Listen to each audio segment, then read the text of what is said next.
ఒక్క శ్రీకాళహస్తి క్షేత్రానికి సంబంధించినంత వరకు మాత్రం దీన్ని కాశీపట్టణంతో పోల్చరు. దీనికి పేరేమి అంటే దక్షిణ కైలాసము. దక్షిణ కైలాసమే శ్రీకాళహస్తి పట్టణము.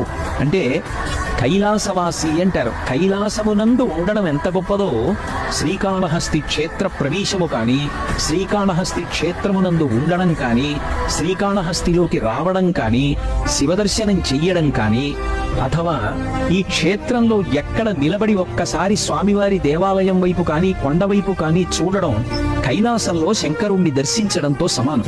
అత గొప్ప క్షేత్రం శ్రీకాళహస్తి. శ్రీకాళహస్తి క్షేత్రం ఒక కోణంలో కాదు, అనేక కోణములలో దీనిని మించినటువంటి క్షేత్రం లేదు. ఈ క్షేత్రమునకు ఇంకొక గొప్ప విశేషం ఉన్నది. నవగ్రహములు ఆయనకి కవచమై ఉంటాయి. అయినప్పుడు ఆయన చేతిలో అవి ఒక ఉపకరణం లాంటివి, ఆయన తీసి పక్కన పెట్టేటటువంటి ఒక ఆభరణ విశేషం లాంటివి. ఆయనకి ఎవడు భక్తితో ఉంటాడో అటు